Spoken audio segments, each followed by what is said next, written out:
Hola chicos, bienvenidos a su tercer clase de Física 2. El tema que hoy vamos a desarrollar es hidráulica y fluidos. Aquí vemos el concepto. Dice que hidráulica es la parte de la física que se encarga del estudio de la mecánica de los fluidos. Te recuerdo que en clases anteriores hemos visto que los fluidos incluye a los líquidos y a los gases por su comportamiento molecular, la distancia que tienen entre sí las moléculas o partículas que los integran, ¿verdad? Entonces enfoca la hidráulica el comportamiento de estos y ya sea que esté en reposo o en movimiento. Ok, estudia los fluidos en reposo o en movimiento. Entonces, a su vez, la hidráulica analiza las leyes que rigen el comportamiento de los fluidos. Y para su estudio, la hidráulica se divide en dos, en la hidrostática y en la hidrodinámica.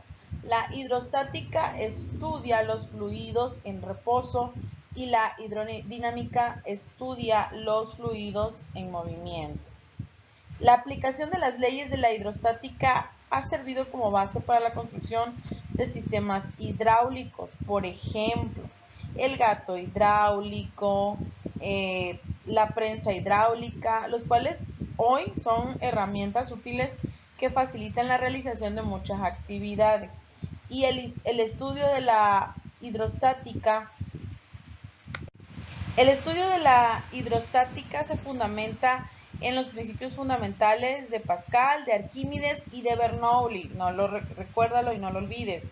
Entonces, para comprender esos principios es necesario considerar los conceptos que te voy a dar aquí en esta clase.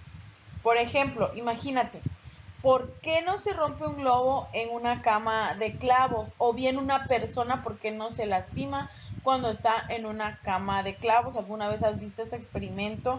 Pero, por ejemplo, si ponemos el globo sobre un clavo o la persona se pone sobre un clavo, se lastima. ¿Qué sucede? Es que la fuerza que se ejerce sobre la cama de clavo, es decir, el peso del globo es el mismo en ambos casos. El área de contacto en un solo clavo pues obviamente es muy pequeña, por lo que la presión que ejerce el clavo pues obviamente aumenta, ¿no? Por el contrario, en la cama de clavos el área sobre la que la fuerza se reparte pues obviamente es mayor, así que la presión disminuye y por eso no se rompe el globo o no se lastima a una persona si se acuesta en una cama de clavos. Del ejemplo podemos darnos cuenta que al aplicar una fuerza mucho más grande, mayor es la presión, y menor la fuerza y menor la presión, lo que significa que la fuerza es muy proporcional o directamente proporcional a la presión. Entonces, la presión es la fuerza aplicada perpendicularmente sobre cada unidad de superficie. Por otro lado, entonces, si la fuerza se aplica sobre un área más grande, entonces, ¿qué concluimos? La presión es mayor. Y, por ejemplo, y si el área es más pequeña, significa que la presión es inversamente proporcional a esta. Entonces sería menor, ¿no? Bueno, aquí tenemos la forma en la cual nosotros expresamos la presión. La P es la presión, ¿verdad? La unidad es Newton sobre metros cuadrados, o bien lo podemos llamar Pascal. Es en pascales, podemos medir la presión. Tenemos la F, que es la fuerza de la unidad. Su unidad es el Newton en el sistema internacional. Y tenemos el A, que representa el área en la que estamos ejerciendo la presión. Su unidad, obviamente ya la conocemos, el área de una unidad es el metro cuadrado. Aquí también vemos que M es la masa, o sea, el kilogramo en el sistema internacional, y G es la aceleración gravitatoria, que equivale a 9.8 metros sobre segundos cuadrados.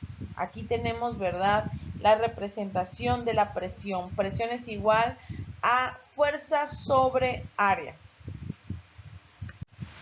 Y para continuar vamos a hacer un ejercicio o un ejemplo. Se calcula la presión que ejerce una mujer de 70 grados sobre sus pies al estar de pie sobre una superficie de 0.67 metros cuadrados. Tenemos el valor, ¿verdad?, de la masa de la mujer, son 70 kilogramos. Esos son los datos que tenemos. Tenemos el valor del área en la cual estamos ejerciendo la fuerza, sí, ¿verdad? Es 0.067 metros cuadrados. Y sabemos que el valor gravitacional siempre va a ser 9.8 metros sobre segundos cuadrados. Este valor de G lo vamos a encontrar siempre en todo el mismo, es un valor estándar, ¿ok? Bueno, ¿qué necesito saber? Necesito saber la fuerza para posteriormente llegar al valor de la presión. La fórmula para la fuerza es masa sobre el valor gravitacional. Entonces aquí desarrollamos la fórmula: 70 kilogramos por 9.8 metros sobre segundos me da 686 newtons. Ya teniendo el valor de la fuerza, ¿ok?